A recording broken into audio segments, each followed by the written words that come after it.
The CBS Radio Mystery Theater presents...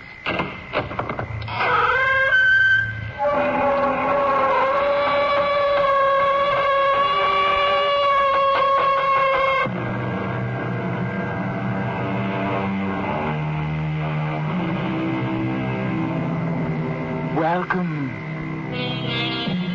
Come in. I'm Tammy Grimes. According to the Psalms, the days of our years number 70. Well, not always, and not for everyone. Life is filled with surprises, and the greatest of these is death. It is possible to predict the day of our arrival, but in the ordinary way, who can foretell the day of our departure? Let us assume that someone could. I won't let you go, Albie. The streets are too dangerous late at night. I can take care of myself. I've got a gun. See? Oh, Albie, that's the toy pistol Papa bought for your birthday years ago. It's the real thing. No, Albie, dear, it's just a toy. That's your opinion, Mother. Now, Albie. Watch this. Albie, you come back here. I forbid you to leave the house. Albie!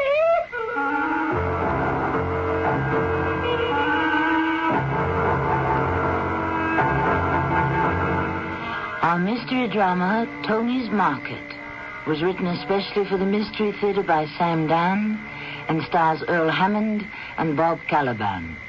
I'll be back shortly with Act One.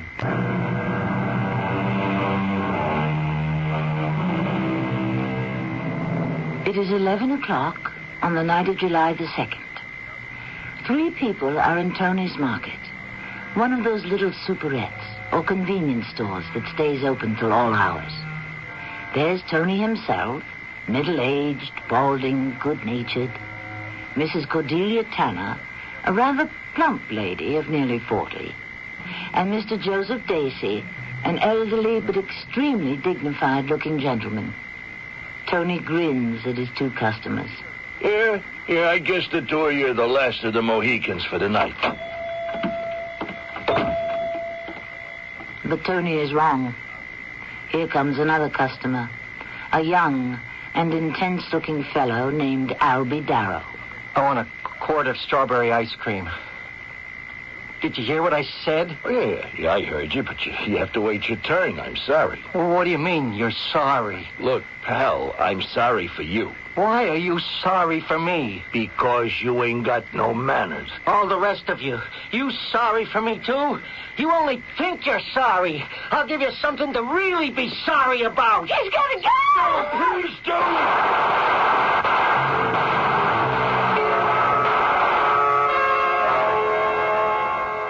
The gun is one of those 9mm automatics, so popular today with assassins. It fires 14 shots so rapidly you can scarcely count them. In less time than it takes to tell, the Holocaust is complete. Tony DeMeo, Cordelia Tanner, and Joseph Dacey lie dead. Albie Darrow reaches into the freezer chest, finds a carton of strawberry ice cream, and calmly walks out of the store.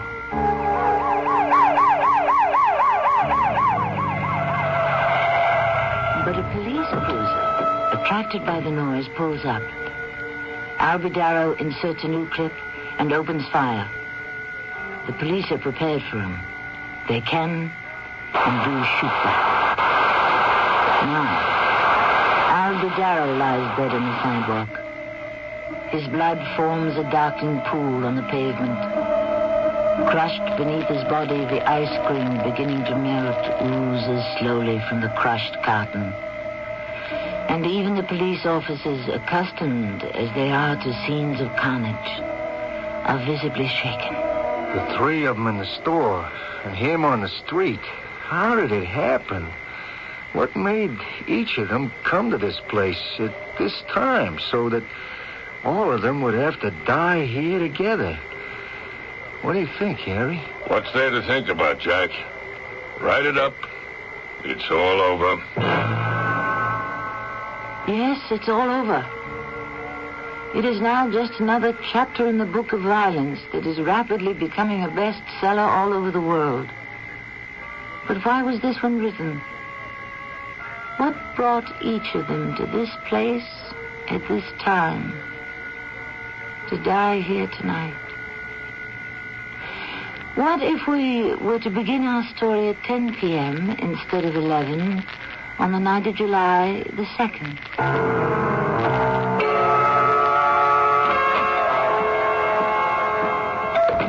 Have no fear, Tony's here. Good. Now we can close the store. It's only 10 o'clock, Amelia. Oh, you promised we were going to start closing early. We will. Now, you run home and you light up the stove, huh? Tony. It's Thursday night, right? I don't care. But the bingo game's gonna break up in 5 minutes. So what? Well, we get a nice crowd in here till about 1:30. If I know you, Tony, you'll stay open till midnight. No, I promise. You always promise. This time I'm putting my foot down.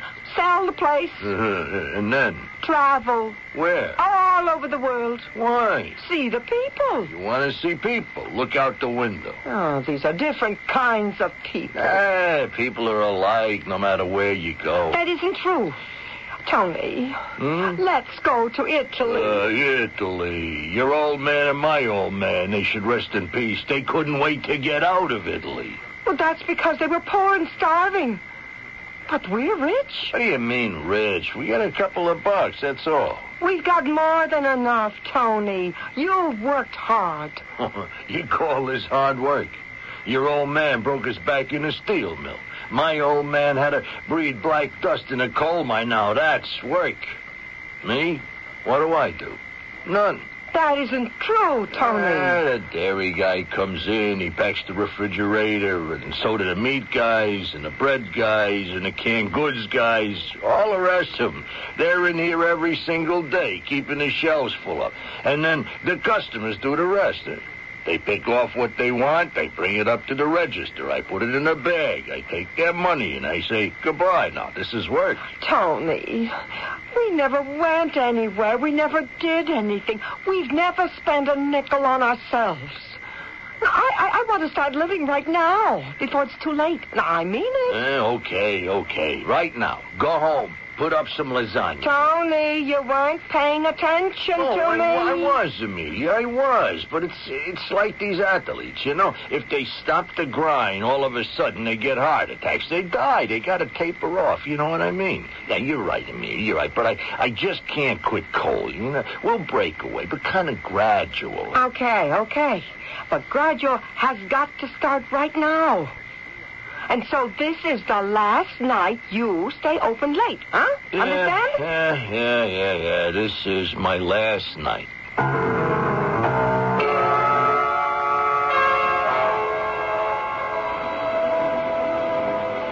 Walter, please turn that off. Huh? I said turn it off. But you asked me to turn it on. I changed my mind.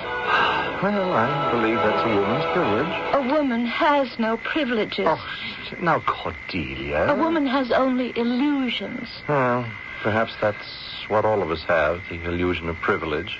That could be a fascinating philosophical concept. Are we going to discuss it? No, not if you don't care to. I would rather we chose a more vital, a more personal topic. We have been here exactly 1 hour and 40 minutes. You haven't broached it. What am I to infer, Walter? Oh, listen, Cordelia. To what? Another long and tortuous justification? No. Did you or did you not speak with her? Well, of course. I speak with her every day. Did you or did you not ask her for a divorce? Blatantly? I'm afraid that's the only way it can be done. Well, Cordelia, she isn't well. Well, do we have to wait for her to get better? Now, my dear, you... Till now, we have had to wait for A, John's graduation, B, Jill's engagement party. How long does Martha plan to be ill? I am only trying to hurt her as little as possible. Well, it can't be done. You'll have to hurt her a great deal, or you will have to hurt me a great deal. Why don't we have some champagne? Because there isn't any. There's almost half a bottle. It's become flat. See? Just like us. The fizz is gone. Don't say that. I'll ring up room service. No, don't you dare. Cordelia, I will not have some smirking waiter slink in here with that knowing leer on his face. Well, why shouldn't he believe that we're married? Because it's obvious that we aren't. Obvious to whom? To everybody. But we appear to be any settled married couple. Look at us in the mirror. Huh? Well? Yes, I suppose we do. Here I am, a fat, middle-aged woman. Oh, no. You're not fat. You're pleasingly plump. Plump, certainly, but pleasing. To whom? To me. And who are you? Look at yourself. You have bald, you've got a pot belly. Oh, darling, we all grow older. In body, perhaps, but not in spirit. No, you're an old man, Walter. You're an old man at 50. And you putter about with old things. The whole world is the classics, the ancient Greek and Latin classics. My dear Cordelia, what is the problem? The problem? The problem? I don't know what the problem is. Oh, no. You mustn't weep. No. You're never going to divorce. Are you? Are you? Darling, does it matter? I mean, really matter? You and I are truly one. We're mated. We are husband and wife in everything but name. Well, I want the name, too. Oh, my darling Cordelia, as George Bernard Shaw would say, that is middle-class morality. But what is wrong with middle-class morality? You intend to have your share of it. Didn't you scrimp and save and send your son to one of those prestigious universities? Didn't you plot and scheme to marry your daughter into a wealthy, socially prominent family?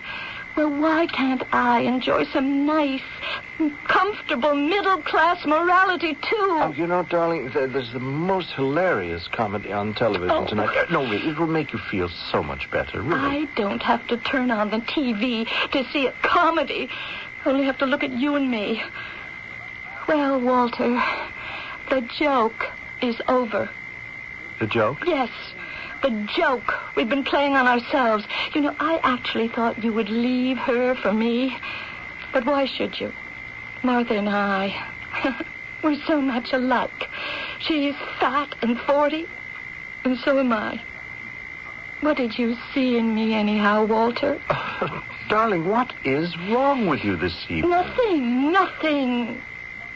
For the first time in years, Walter, something is right with me. I'm starting to think of myself, and that makes you uncomfortable. No. I don't like to see you distressed. Oh, unless it concerns you. I'm only supposed to suffer over your agonies. Will you or won't you be named department head? Will Martha ever understand there's a limit to how much money you can make? But tonight, we have been talking about me, about what troubles me, about what I need, and you simply do not know how to handle it. Now, what are you doing? You're getting dressed? Yes, correct. But why? Because I'm leaving. But I've engaged the room for the entire night. Well, perhaps you can get a refund. Do you suppose they would do that? Well, why don't you ask? Cordelia, what are we talking about? It turns out that we are talking about what we've always talked about, nothing. All right. Oh, all right, I'll tell you what I'll do. I will ask her. I'll pick up the phone right now. That's an idea. Maybe she'll come over and spend the night, and then the money won't be wasted. I shall ask her for a divorce. No. No? Don't bother. Forget it. Well, what is the matter now? You wanted me to ask her for the divorce. You made this burning issue over it, and now that I'm willing to do it... Yes, now that you're willing to do it, I no longer want it. Oh, I don't understand you. I no longer want you. But only yesterday you said you wanted me. Well, today, I want someone else. Who is he? I don't know yet, but I'll find him, or he'll find me. Why not? Fred left me more money than I can ever spend. And now that I don't feel guilty, I don't have to hide behind this fortress of flesh anymore. I'll diet, that's what I'll do. I'll lose 20, 30 pounds. it'll begin to make a difference. But why, Cordelia? Why? Why? Because I want a man who will bring out the best in me, Walter, and you don't do that. Cordelia, don't go. Not now. You have a 2-hour drive. Good night, Walter. But it's so late. Yes, it is late.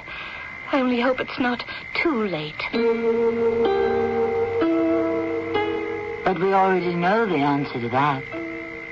It is now 10:15 on the night of July the 2nd. Cordelia Tanner is, as they say, blissfully unaware that she has exactly 45 minutes to live. Cordelia Tanner, Antonio DeMeo, Joseph Dacey, and Albie Darrow. The second act, the next to the last chapter in their lives, approaches.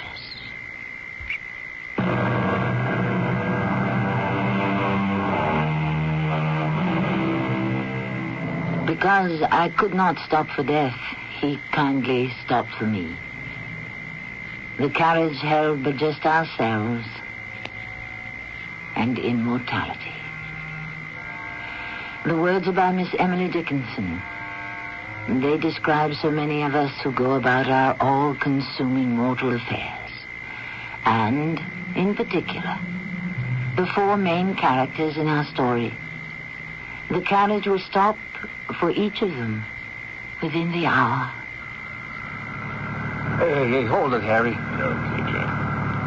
Hey, that car parked at the curb back there. It's got a dame sitting in it. Let's check it out, huh? Okay. Good evening, ma'am. Lady? Oh, good evening, officers. Everything all right? Oh, yes, everything's fine. It's just we noticed you're alone in a parked car on a deserted street. Oh, would you like to see my license and my registration? No. You look okay. Shall I tell you why I parked here? You don't have to. It's a free country. I was obeying the law. The law? Well, it isn't exactly legal law. It's more or less a law of common sense. And it says you should never drive while you're drunk or nervous or excited, you know? Yeah, I know. Well, I wasn't drunk or nervous, but I was excited. And do you know why? No, ask me why. Okay, why? Did you ever hear of the Declaration of Independence? Hey, Harry, we're in this deep. Yeah, sure. No, sure. How they all signed it, all those great men. John Hancock and Thomas Jefferson, Button Gwinnett. Who was Button Gwinnett? Oh, his was the smallest signature of all. You know, that little tiny cramped wavery one. Yeah, sure. But all of them, can you imagine how excited they must have been? Do you think that they could have just calmly gone back to the everyday routine of their lives as if nothing had happened? No. For a little while at least, there must have been some interlude of exaltation. Does this make any sense to you, officers? Sure, why not, huh, Harry? You see, just a little while ago, I also signed a sort of Declaration of Independence. Oh, good for you. Well, I'm feeling better now. I wonder if one of you could spare a cigarette. I seem to have run out. Oh, I'm sorry, I don't smoke. Oh. Me and my partner Harry here, we both kicked the habit. Oh, well, look, is there any place around here where I could maybe, what would be open this hour, Harry? Maybe Tony's Market. Hey, yeah, Tony's. All right, you want to turn right at the corner, go 1 block at Taft Street, turn left. The first light is Roosevelt, and it's just past the corner. Oh, thank you, officers. Hey, those streets are named after William Howard Taft and Theodore Roosevelt, in case anybody should ask. Oh, well, that's good to know. Tony's Market. I'll find it.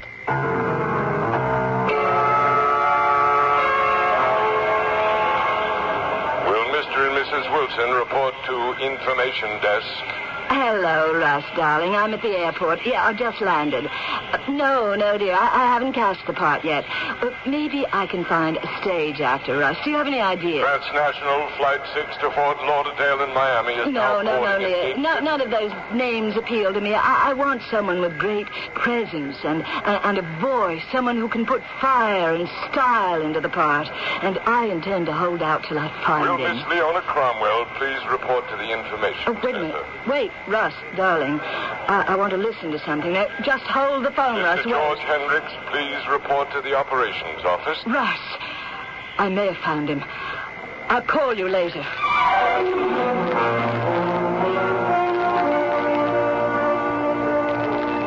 Are you Mr. Joseph Dacey? I often wonder. Of course you are. I've seen you on the stage. A long time ago.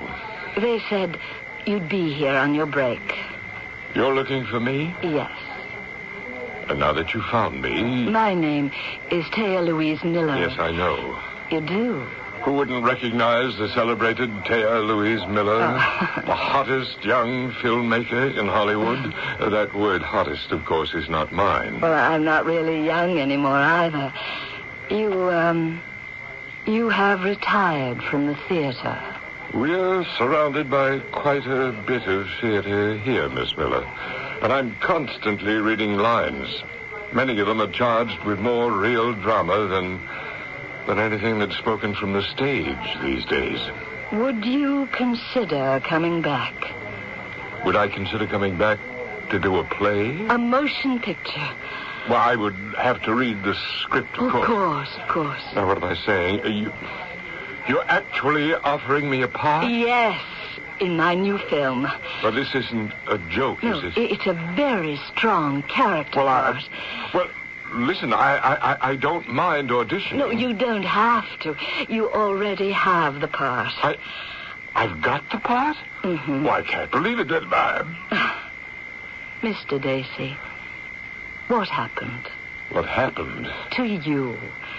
20 years ago, you were considered one of the finest actors. The crowd. A fickle crowd.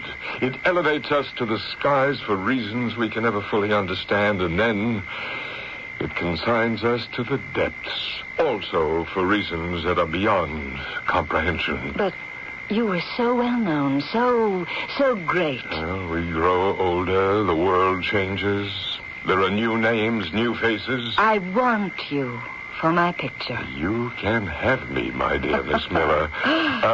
But may I ask why? I shouldn't say this, but the fact is, I owe everything to you. To me? Yes. If it weren't for you, I might still be working on a farm in upstate New York. You took me away from there. I did? Mm-hmm. I can't remember. And I can't forget. I lived with my father. My mother was dead. On a potato farm. It was hard work. I went to a regional high school. I hated it. Why? I don't know. I didn't feel I was learning anything useful. Literature especially seemed such a waste of time. And then they took the class to Rochester to see a play. Shakespeare. You were Macbeth. Macbeth? Mm-hmm. I toured Macbeth 20 years ago. You were Macbeth. Suddenly it was no longer just windy, high-flown words. You were a human being up there on that stage. I believed you. And when you said, "Wake, Duncan, with thy knocking, wouldst, thou couldst," I gasped. I started to cry. I could feel your agony. Could you? Yes. You couldn't awaken Duncan. But you awakened me, and I said to myself, this is theater, and this is where I want to be. Let me live here, and I'll never want anything else in the world. I'll never be cold or hungry. Do you understand what I'm saying, Mr. Dacey? Yes, I do. Of course you do.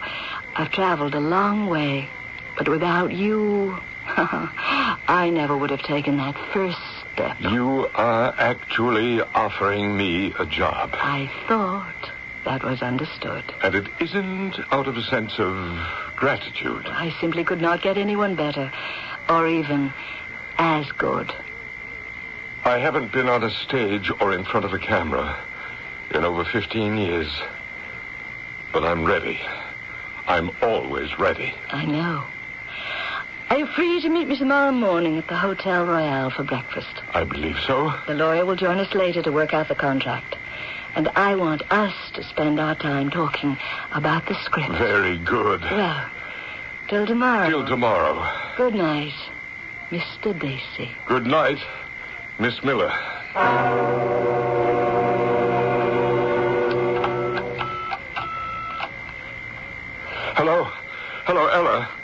No. Everything is just fine. Couldn't be better. And I'll be home at the usual time, a little after 11. Did you prepare anything to eat? Good. No. Don't. No, as a matter of fact, I'm starved. I thought I'd bring home some supper, caviar, some pâté, smoked salmon. Darling, I know how much these things cost. But tonight we've got to celebrate. I'll tell you when I get home, and not one moment before. Meanwhile, you light the candles, set out the crystal and silver. Tonight we cry out for madder music and stronger wine. I'll see you soon, darling. Wake, Duncan, with thy knocking. Wouldst thou couldst.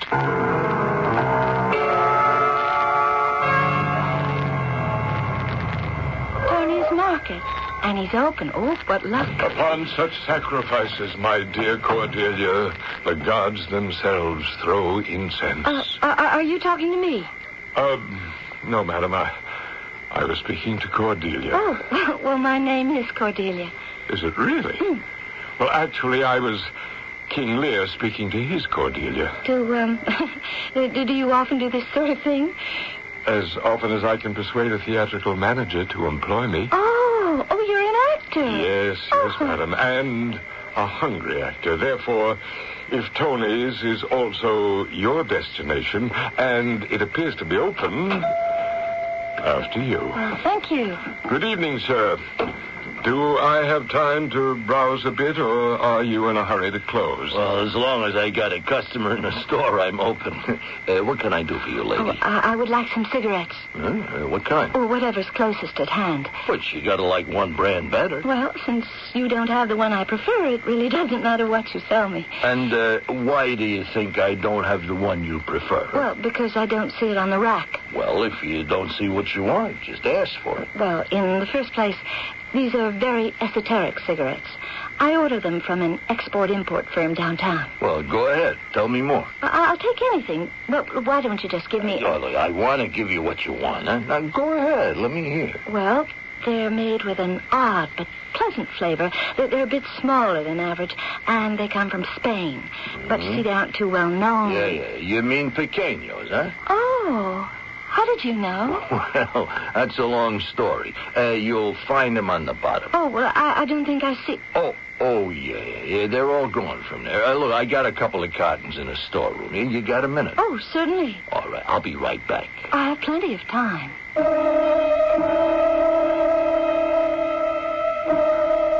No, Cordelia, you don't. And neither does Mr. Joseph Dacey and the proprietor, Tony.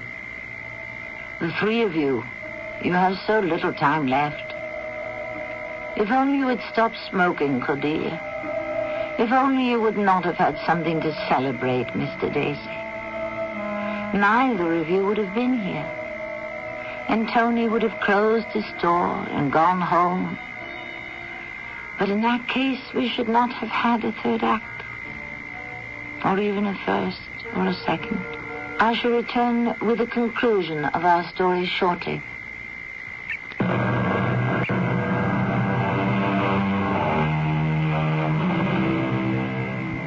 We are concerned here with 4 people. They are all strangers to each other, and yet they will all share what is, perhaps, the second most important moment in life. The final one. That moment is scheduled to occur at 11 p.m. on the night of July the 2nd in Tony's Market. And these 4, who have no connection in life, will be eternally bound in death. Tony DeMeo, Cordelia Tanner, and Joseph Dacey are already there, waiting. Now, we need Albie Darrow. Albie? Yes, Mother? I thought I heard someone in the kitchen. It's only me. Well, what are you doing? Making a sandwich. Oh, I see you're using mustard. You can't have a sandwich without mustard. Oh, there's a great deal of salt in mustard. Oh. I was listening to a nutritionist on the radio. All right, Mother, I won't have any. She said there was this danger of a chemical imbalance. I won't eat anything at all. Oh, that's silly. Why? Because I said it? Oh, you just have to be careful. I'm careful. You're home late. Again. I know, Mother. I had to eat dinner alone. I'm sorry. That sort of thing does not appeal to me. I said I was sorry. I was almost too upset to take my nap. Yes, Mother. What time did you get in? A little while ago. You mean you worked till after 9? Something like that. Will they pay you overtime? I don't know. Well, that means they won't. I guess not. I wish you would stand up for your rights. Mother, I'm lucky to have a job. Oh, is that how you feel about it? Well? Yes, I guess that's how I feel about it. I didn't think I raised my son to be a doormat. You don't think so? Certainly not. Well? Well, what? Well, I think so. What are you saying? Nothing. One moment, young man. You just made an accusation. Please, forget it. Do you have a complaint? Put up or shut up. All right. I'll shut up. But I won't. Now go ahead. Speak. I'm a doormat. Why? Oh, what's a doormat? Isn't it something everybody steps on? Didn't everybody around here always step on me? Now, that's a contemptible lie, Albie. Why didn't you send me to college? You know perfectly well why. Papa died. He left enough. There was money for Margie's husband to go into business. There was money to send Tom to medical school. There was money for you to take a trip around the world, but there was never any money for me. The fact is, Albie, you were not college material. You're forgetting you flunked out. That was because you expected me to. You don't know what you're saying. Tom got music lessons. Margie got dancing lessons. I got nothing. Albie, the truth is you didn't have any talent. Did Tom? Did Margie? I heard Tom's violin teacher say he was practically tone deaf. And Margie? A ballerina? I heard Papa talk about it all the time. He said Tom had a tin ear, and Margie walks like an elephant. And you said lessons are meant to enhance, to widen. Well, why couldn't I be enhanced, widened? Albie, you weren't interested. Was Tom? Was Margie? You don't remember the scenes we used to have in this house, huh? But you stayed on top of them. You made them each become somebody. You didn't do it for me. What happened? When I came along, were you too tired? Bored with raising kids, maybe? I'm very sorry you feel that way, Albie. I'm sorry, too, because the bottom line is all I can get is this miserable job where my boss is a cross between Pontius Pilate and Simon Legree, and I get conned into working overtime for nothing. I know what's really bothering you, Albie. Oh, you think so? Eleanor. Eleanor, huh? Mm-hmm. She's been rather distant toward you lately. So? I expressed my opinion of Eleanor quite early, didn't I? Yes. Yes, you did. You have to admit Eleanor is cheap and common. Sure. I admit it. Then why did you ever go out with that kind in the first place? What other kind can I get? If a girl really has something on the ball, well, what does she want with a loser like me? Oh, don't talk that way. It's true. You know what you need, dear. A good night's sleep. I haven't had a good night's sleep in 10 years. Now, surely that is an exaggeration. Okay. Let's drop the whole business. Gladly. And I'm going to eat some ice cream. At this hour? Why? Is it illegal? Where'd you put it? Strawberry ice cream. On the top shelf, near the ice cubes. I don't see it. Oh, I'm sorry. I did mean to buy some, and I forgot. You forgot? Oh, I'm sorry, Albie. It just slipped my mind. How does it happen nothing ever slips your mind when it comes to Tom and Margie? Oh, now what are you talking about? Each of them does you a favor and comes to visit maybe 2 or 3 times a year. I notice there's always a batch of those cookies frozen away that Tom likes. Please close the freezer door before everything spoils. You don't have to break it, Albie. And I'll bet you've got at least a half a dozen bottles of that white wine that Margie likes. I'm just not important enough for you to think about, huh? To remember, make plans for.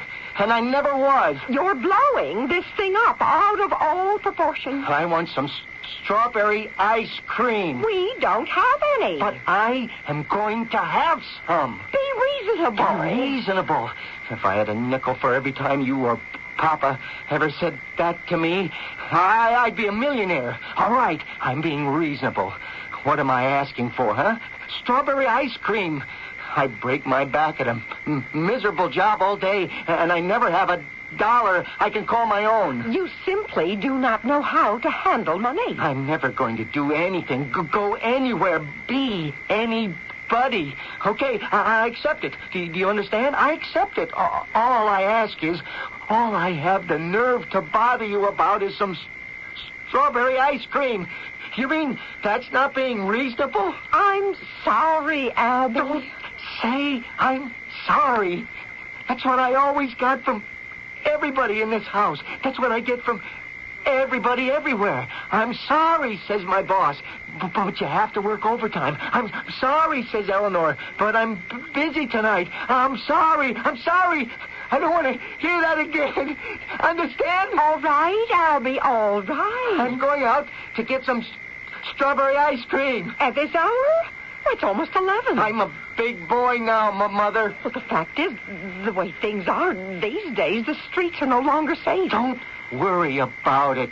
I can take care of myself. Albie, these people have guns. So have I. Oh, you're joking. Am I? What do you call this? Huh? Oh, poor Albie. Huh? Oh, I mean it. It looks real. But it's only a toy. Oh, is that what you think? It's what I know. I remember Papa bought it for you for your birthday. Oh, how many years ago that was. And you still have it. No, not this one. I just went out and bought it. Oh, you're fantasizing again, Albie. Okay. Oh, I can't let this go. Now, where could you buy an actual, real pistol? You'd be surprised. I'll be back. Albie, it's foolish. Who do you think you can scare with that toy pistol? You think it's a toy? Go into my room. Look in that big box where we kids used to keep our toys. And you know what you'll see, huh? You'll see the toy pistol that you think is this one. Oh, Albie, I'm sorry. Don't say that. I'll kill the next person who says I'm sorry. Albie! It has to be that toy. It just has to be. And he took it from the box of toys. He believes. Oh, it's here. It's still in here. Oh, no. I have to stop him. How can I stop him? Albie! There's only one thing to do. Police emergency. Listen. My son, Albie Darrow, just left the house at 19 South Garfield. He's 26. He looks younger. Tall, about 6 feet. Thin, weighs about 150. He's wearing a brown slacks and yellow shirt. And he's got a gun. Yes, a gun. And he's very angry, nervous, upset. He would have to be in the neighborhood somewhere. You see, he'd be looking for a place to buy some ice cream. Strawberry ice cream. Well, here you are, ma'am. Your package of pequeños. Well, how do you happen to carry them? You really want to know? I'm fascinated. Well, how you doing there, sir? You ready to get checked out? Yes, but I overheard your conversation. I'd like to hear the story, too. Oh, well, I once went bankrupt. Really? Well, this seems to be such a well-run place. Well, I had to learn, the hard way. As they say, that's the only way that sticks to the rib. You better believe it. So a guy would come in and ask for this, and, well, I wouldn't have it. I say, try the place up the street. And a lady would come in and ask for that. I wouldn't carry it. I say, try somewhere else. And, one day I figured it out. I realized why I was going broke. I was sending people out of the store. You get my meaning? Oh, yes. Well, 6-8 weeks ago, a guy comes in and asks for pequeños. Well, I'd never heard of him. But I didn't send him across the street. I said to him, I'll talk to my tobacco guy, and they'll be here tomorrow morning. And business is thriving. I'll never send anybody out empty-handed twice. Well, I guess you folks are the last of the Mohicans for the night. I want a quart of strawberry ice cream. Did you hear what I said? Well, I'm sorry. You have to wait your turn. Well, what do you mean you're sorry? Look, pal, I'm sorry for you. Why are you sorry for me? Because you got no manners. Oh, all the rest of you.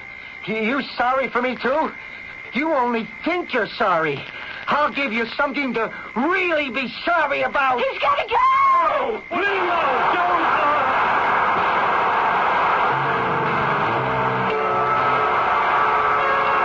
It's from around the corner. Hey, coming out of Tony's. The one on the radio. He's armed us. You there! Freeze! Drop it! He's going to shoot.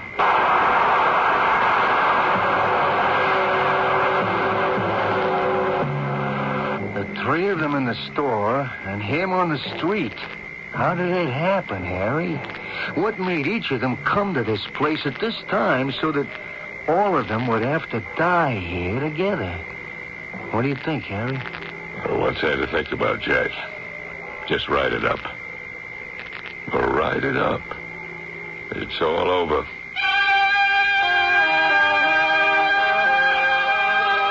Yes, it's all over. Our story is called Tony's Market. But we could just as easily have titled it Strawberry Ice Cream, or My Mother Never Loved Me, or The Spanish Cigarettes, or Macbeth.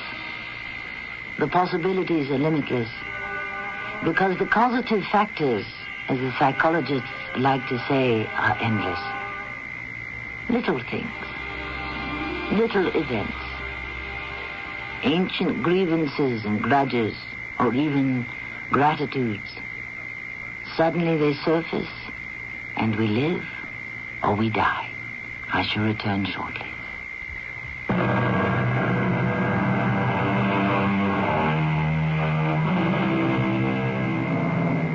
There is a novel called The Execution Awaits. I don't remember the story, but I will never forget the title. Because today an executioner may be waiting for each of us. We may be innocent of all crime, but we are guilty of the worst of all mistakes. Bad timing. We happen to be there, wherever there is, just at the moment that he happens to be there. We come together for the first and the last time. The plane crashes, the bridge collapses, and all those people who fall with it. Why? Why did they have to be there just at that moment? Our cast included Earl Hammond, Bob Caliban, Joan Shea, Carol Teitel, and Arnold Moss. The entire production was under the direction of Himan Brown. And now a preview of our next tale. Chin up, Miss Oates. Sorry if I'm late, Mary. I just got here. What difference would it make anyway, Bert? It's our goodbye. Final meeting, fade out, etc. I'm sorry, Mary. Sorry is just a word, Bert. You're tickled pink. I don't see any point to this, Mary. Oh, but I do. You're going off to someone else. Look, I know you're hurt. You don't know the half of it. But what can I do? Or say? I don't have any control over you. You're wonderful to understand this. I'm in love with Gail. Thanks for not making it too difficult. You don't understand what I mean. When I say I'm sorry, it has to end this way. Well, what do you mean? This. What the hell? Get that gun away from her! Radio Mystery Theater was sponsored in part by White Westinghouse Appliance Company. This is Tammy Grimes.